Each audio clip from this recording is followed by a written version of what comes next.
Hi, Nadeem here from Smart Riding Gadgets. Today I'm doing a test of the screens between the Ricoel C7 Mark II and the Carpuride W702B. Now this is the original model of the W702B. I've had it about 3 months. They've subsequently brought out a Pro version of this screen. Now the important thing with the original screen for people that have these is that this does not have a light sensor, so it doesn't adjust for ambient light. The Ricoel C7 does, and it's right here just behind the mount. There's a little light sensor there, so that will vary the display according to light conditions. So what I'm going to do is I've got fairly good lights in my studio here. I think in total with all the LED panels I've got some like 60,000 lumens of light. So I can change the conditions in here in a controlled environment to see how both these units look in the dark and not so dark and maybe bright conditions. So that's what I'm going to do now. I'm going to focus the camera straight onto the screen itself so that we can compare side by side how they both look under controlled conditions. Okay, so first I'm going to be testing the Ricoel C7 Mark II, and I'm just going to check all the settings first. So we're going to display. Brightness level I've set to maximum. The light detection switch is switched on as well. Now what I've done is I've got all the lights on in the studio, plus I put a light behind it on the stand pointing at the light sensor to simulate, bright sunshine hitting the light sensor, and we'll see what it's like with that. And I mean, I'll put the CarPlay menus up in a minute and stuff, and then we'll go through it and see what it looks like, and then we can compare that to the Carpuride. Okay, this is the split screen view on the C7. Let's just try different ones.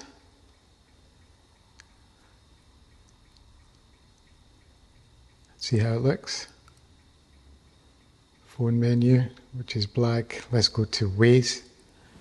I think the Maps one is probably the one that most people keep on when they're riding. So this is what it looks like, and that's with the light shining on the light sensor at the back. So I think that should mean that it's the maximum it will go to. So next, this is it with reduced lighting to see what that does. So it'd be the equivalent of like a cloudy day to see what it looks like with the C7.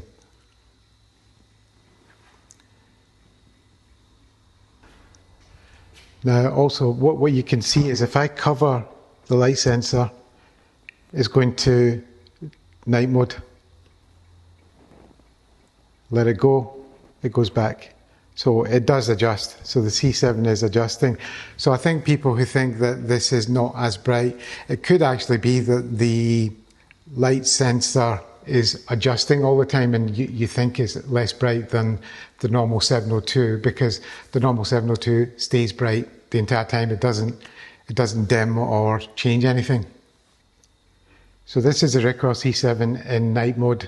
The light sensor has obviously picked up that it's completely dark in here, so it's put it into night mode, and this is what the night mode looks like, and the brightness for the night mode is set to 6 out of 10.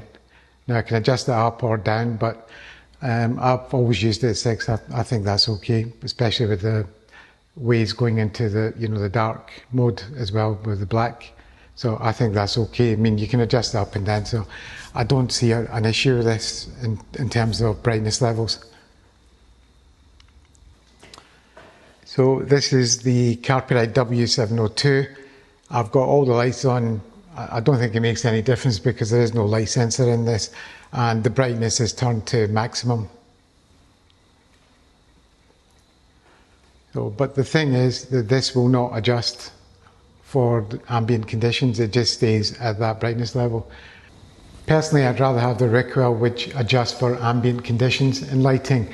But you can buy the 702 Pro unit from Carpuride as well, which now does have a light sensor, but that's like about $100 more than the Ricoel unit. So it's about 1/3 more than the cost of the Ricoel, when the Ricoel already has it built in. So this is full lighting. I mean, I'll do exactly what I did with the Ricoel unit. So I'll just adjust the lighting accordingly and see how it looks.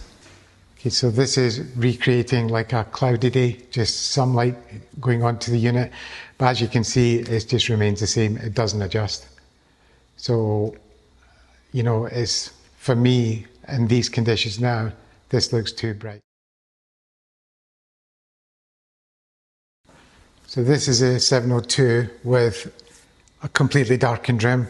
As you can see, it doesn't self-adjust. It doesn't go into night mode because there's no light sensor. So what we have to do is go in and change it ourselves. If I can remember where it is again. There it is.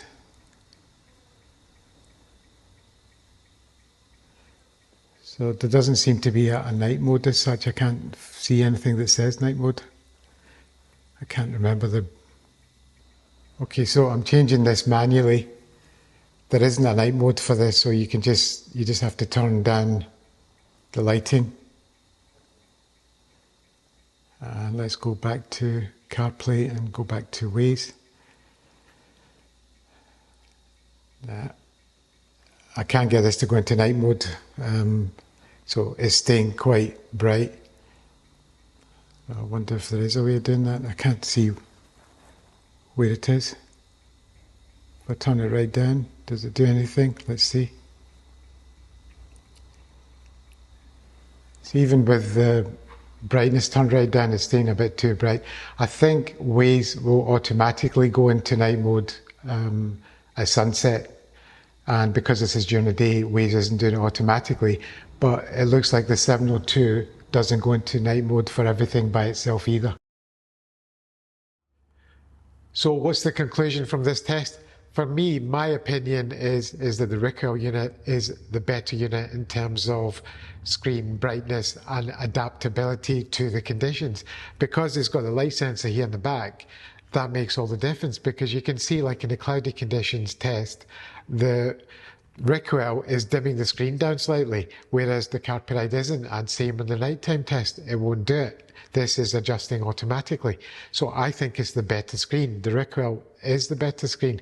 Now, what I did notice was when I went and looked again for the specs for the Carpuride unit on their website, the wording for how many nits this is, it says up to 1000 nits.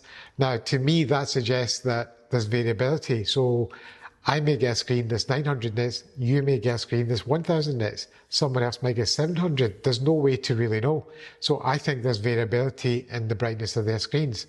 And as we also know, there have been quite a lot of failures in screens. They've been reported in the Smart Riding Gadgets group and in the wider community as well. They are failing, so there is some kind of issue with them. I still think the units are decent enough. I mean, the good thing with Carpuride is if the unit does fail, they are replacing them, so it's not the end of the world. But there does seem to be variability. So my conclusion still is that the Ricoel unit is the better unit to buy.